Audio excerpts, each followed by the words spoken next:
낭굴사 대표 김진철 목사입니다. 저는 오늘 김일성이가 제2의 남침 전쟁을 결심하게 된 근본적 원인이 바로 폐강이었다는 거지요. 일제강점기에 엄청난 대한민국 안에는 폐강이 많았습니다. 특별히 임진강은 북한과 대한민국과 북한의 경계선을 갖고 있는 것이 바로 임진강이죠. 그래서 임진강에서 이미 대한민국 쪽으로 간통됐던 대표적인 강산이 당시 화국강산 아연폐강이었답니다. 김일성이가 아연폐강을 보면서 땅굴을 포착해야 되겠구나. 땅굴을 통해서 북한의 특수부대원들을 침투를 했어. 전후방으로 침투해서 국가 기관을 장악하고 또 결과적으로 대한민국을 적화 통일이라고 하는 꿈을 꾸게 되었다는 거지요.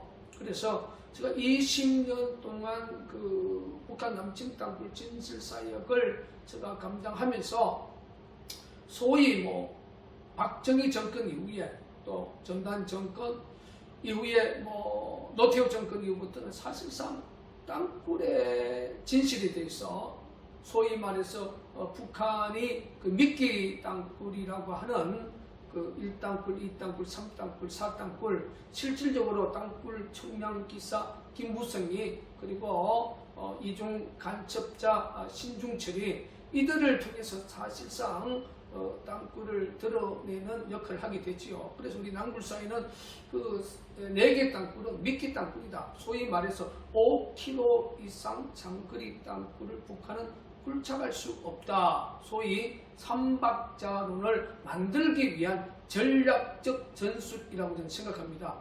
그 중에 신중철은 2001년에 중국을 통해서 행방불명이 됐다 하지만 사실상 북한으로 역기순했다고 낭굴사 대표는 개인적으로 추정을 하고 있습니다. 그가 만들었던 3가지 논리가 바로 장거리 땅굴을 팔려고 하면 물 처리를 할 수가 없고 또 땅굴을 파는 과정 속에 엄청난 돌, 버럭을 처리할 수가 없고 그리고 공기 순환 문제가 안 된다. 이 3가지로 사실상 대한민국이 5km 이상 장거리 땅굴이 없다고 하는 이 족쇄를 받고 있는 것이 바로 2022년에 대한민국의 안타까운 남침 땅굴의 안보 역사라는 사실을 기억합니다. 그런데 저는 이 문제를 해결하기 위해서 물론 엄청난 낭굴사에서 북한의 녹취원과 특별히 2014년 양주의 지하 22m의 북한의 추구형 땅굴 자체를 여러분 영상에서 확인할 수 있듯이 이러한 물정, 엄청난 북한의 물정들 말팔석에서부터 북한 쇳덩어리까지 여러 가지 우비 조각부터 시작해서 또 역대책에 사용했던 기계에 의해서 절단된 그러한 돌들, 북한의 여자 음성, 소위 말해서 이념 교육을 위한 아나운서 음성, 이런 방송 음성을 엄청나게 드러내도 낭굴사에서 조작했다고 이렇게 역대 정권은 그렇게 엄폐를 20년 동안 해왔어요. 그래서 저는 삼박자론에 대해서 이걸 좀 너무나 궁금해서 폐강 지역을 많이 답사를 해봤어요. 강원도 태백 지역도 많이 가고 여기 수도권의 여름에 가장 유명한 관광지 중 하나가 강명식 가학동의 아연 폐강도 가보고 그리고 2002년 하성 땅굴 현장에 직선거리로 한 2km 내지 3km 안에 내리에 가면 1912년에 개원을 해서 1991년에 폐강한 엄청난 폐강도 있어요. 거기는 관광지가 되지 않았지만 그 주변을 제가 또 탐선을 해보고 또 폐강지에 직접 들어가서 확인도 하고 특별히 1975년 3월 19일 강원도 철원에 발견된 제2땅굴 현장에 가보면 표지판에 제1강장 또 제2강장 그 강장은 소위 땅굴의 표준적 크기는 높이가 2m, 폭이 2m. 근데 거기는 가면 일부 인부들이 땅굴 병력, 굴착 안에 병력들이 머물 수 있는 강장 규모의 엄청난 큰 규모가 2개가 있어요. 거기에 보면 유심히 보면 밑에 그 물이 한 1, 2m 정도 이렇게 큰 규모로 차 있습니다. 소위 이것이 강산에서 사용하고 있는 우물치수정 공법이라는 겁니다. 그러면 우물치수정 공법으로 이 강산에서 사용하기 때문에 물 문제는 해결이 되는 거죠. 그 고인물을 그냥 펌프로 뽑아내면 되니까. 그러니까 그 예를 들어서 엄청난 일제강점기의 이 폐강들이 우리나라의 대한민국 안에 많기 때문에 이 엄청난 규모의 폐강을 만나게 되면 물 문제도 자연스럽게 해결되고 공기 문제도 자연스럽게 해결되고 버럭처리도 자연스럽게 해결된다는 사실을 저는 지난 20년 동안 폐강 지역에서 또한 국방부가 삼박자론의 이 족쇄를 받고 5km 이상 장거리 땅굴이 없다는 이 논리를 제가 정확하게 정립을 했습니다. 그리고 땅굴 자체는 북한의 소위 살인병기라고 하는 특수부대원들의 침투로다. 그러면 북한의 특수부대원의 그 가치성은 우리 대한민국 역사가 이미 인정을 했습니다. 1996년 9월 18일 강릉의 잠수함이 자초가 되면서 그 안에 성종과 함께 3명의 특수부대 요원이 있었어요. 그 3명을 소탕하기 위해서 49일 동안 육해공군 연인은 150만 명을 투입을 했지만 2명은 사살하고 1명은 행방불명이다. 결국 북한에 넘어갔다고 저는 그렇게 추정을 하고 있습니다. 그러한 병력들이 북한에서 30만 이상이 된다. 예비역까지 합하면 100만 전후의 그런 특수부대 요원들이 일시적인 짧은 시간에 대한민국 전후방을 침투할 수 있는 바로 루트가 남침 땅굴이라는 거죠.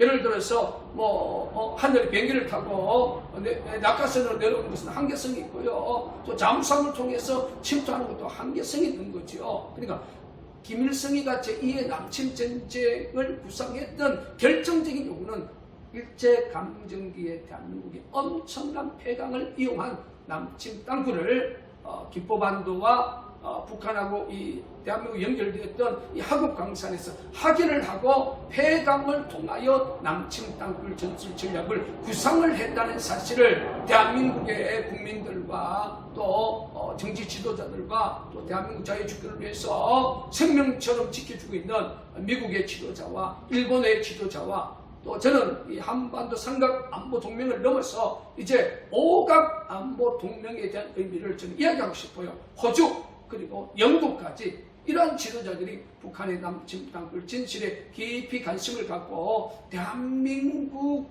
안에 있는 일제강점기에 정말 폐강이 됐던 이 엄청난 폐강의 실체적 그 위치를 이제 추적을 하고 확인을 해서 그 지역에 어느 정도 관심을 가져야 된다. 제가 20년 동안 북한 남침 땅굴 진실을 이야기하면서 분명히 저들은 대규모 폐강을 분명히 북한은 남침 땅굴을 통한 전략 전술을 지금 구상을 하고 있고 또 일부 지역은 그 일부 병력이 이미 들어와서 대기하고 있지 않겠느냐고 추정까지 할 수가 있습니다. 그래서 북한의 남침 땅굴 이 김일성이가 1954년부터 굴착하기 시작했던 그 근본적인 룰 모델이 됐던 것이 바로 대한민국 안에 있는 엄청난 폐강을 이용하면 물 문제, 공기 문제, 버럭 처리까지 해결할 수 있다는 그 확신을 가졌기 때문에 김일성은 1954년 8월 10월 이후부터 북한의 남침 땅굴을 굴착했다는 것이 북한에서 땅굴과 관련된 인사들의 공통적 전문이라는 사실 기억하시고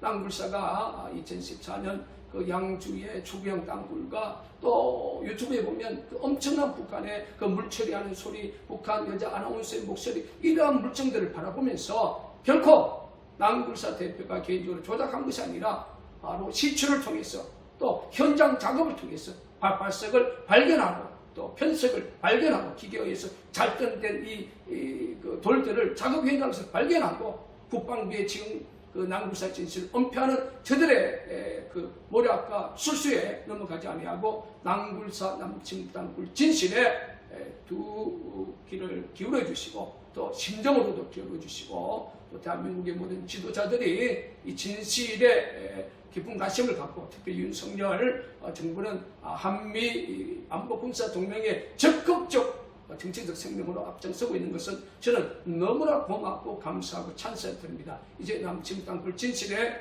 윤석열 정부 또 미국의 지도자와 일본의 지도자와 호주, 영국, 한반도 5각 안보 군사 동맹이 이걸 TF를 구성한다면 김정은의 마지막 숨겨놓은 북한 남침 땅굴 진실을 규명하고 저들을 물리쳐서 억압과 고통이 있는 북한 동포들을 세계 자유의 위대한 역사로 저들을 구출하는 위대한 역사가 저는 이 땅에 반드시 일어날 것을 믿습니다. 그래서 자유민주주의로 대한민국 자유민주주의로 남북이 평화통일을 이루는 위대한 역사를 꼭 이 땅에 실현할 수 있도록 저는 최선을 다해서 하나님께 기도하고 저에게 맡겨주신 땅굴 사역을 감당하겠습니다. 감사합니다.